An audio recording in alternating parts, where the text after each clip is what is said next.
Hello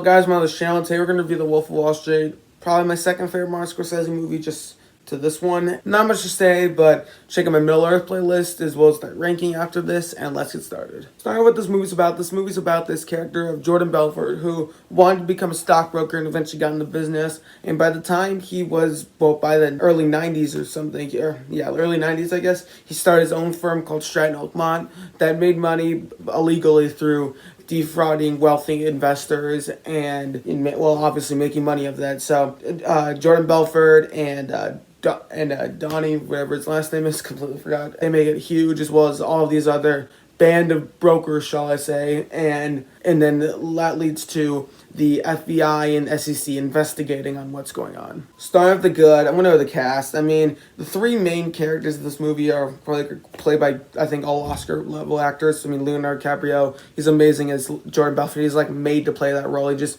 suits everything so well with everything, with, like, the scenes where he's doing cocaine to the scenes where he's giving these big speeches in front of Stratton Oakmont, to the scenes where he's defrauding investors. He's just made to play this role, and he just excels here. Jonah Hill as Donnie, he's just so fun again, sort of. I love it when he plays these kind of characters, because he's just so fun in here.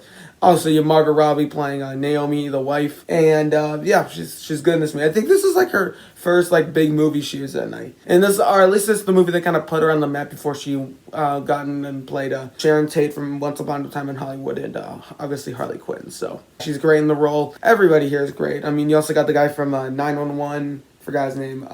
You also have Jon Favreau in a little side character role, and I think those are all the big stars. I guess I'm not 100% sure. I feel like I'm missing a couple. Let me know in the comments below. But yeah, everyone, all the people in this movie are great. They're great at their roles, plain and simple.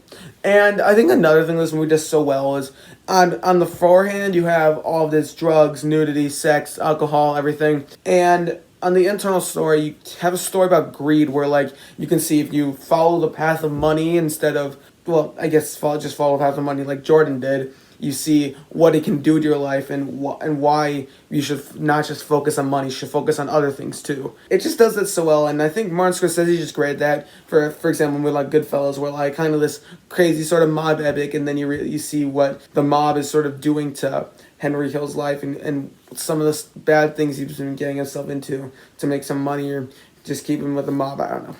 I think I'm doing a bad example. And he just does these movies just so well, where there's the external kind of crazy outside of this thing, and then there's the internal sort of character arc storyline. And that's why Martin Scorsese is one of my favorite directors. He just crafts movies that are just so well done. And this is definitely one of his best movies in my opinion. And for a movie that is, I want to say, like a few minutes shy of like 3 hours, I don't feel the length. Like, it moves at such a brisk pace, and that's another thing. He makes movies that just move very fast. Like, Goodfellas is kind of like that, I guess, and Cape Fear, Taxi Driver, Shutter Island, The Departed. The Departed is a bit slower, but whatever. Yeah, I just love Martin Scorsese films, and he's become one of my favorite directors. He's probably my top 3 or top 4 between him and Tarantino for that number 3 spot. As I said, he just crafts this movie so well. It's just a movie. It's fun. It's hilarious. There's so many just memorable scenes. It's memorable scene after memorable scene, memorable character after memorable character. And even though obviously it's based on a true story, just like he just knows how to tell these true stories. Like Goodfellas is obviously based on a true story. Not as big of a fan of it, but Casino was too.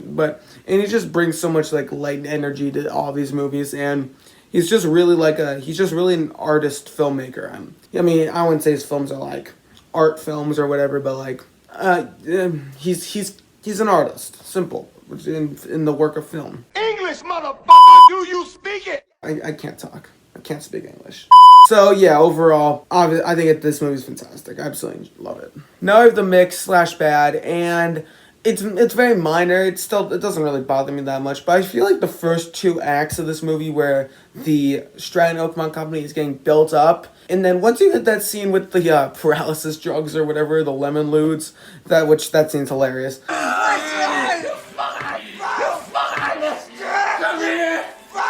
Absolutely love it. And then pretty much right after that, then the last act kind of just things slow down a bit more. It's more focused on the obviously the FBI and the SEC sort of investigating him and eventually having to take him to jail and the whole divorce thing. So I don't think it just kind of loses its fun when you get to the third act. But at the same time, I mean, it makes sense. Obviously, I just don't think it quite is as good as the first 2 hours of the movie. I think the last hour is not quite as good. So very minor thing, but still really enjoy this movie. And yeah, so for this movie's final score, I'm gonna give it like a 9.8 out of 10 or 9.8. I think it's just because of that last deck. It just doesn't quite. It just sort of peters out a bit as you get to the end. But still, absolutely, I saw it. Absolutely fell in love with this movie right away. Showed it to a friend. Maybe showed it to some more. I don't know. And yeah. So not much to say. Tell me what you think about The Wolf of Wall Street. I might review Goodfellas relatively soon, as well as maybe the 2019, The Irishman. So I really enjoy Martin Scorsese films. I've seen 5 at least. I'm not 5 or 6 or something. And I've pretty much, except maybe Casino, I pretty much loved every single one. And Cape Fear was alright. But yeah, that'll about do it for today. Thank you guys so much for watching. Don't forget to like, share, and subscribe. Comment down below. Share some other solo movies I should do next. I have a whole list of some that I have in the future, including the Godfather films. So yeah, and I'll see you guys next time. Adios.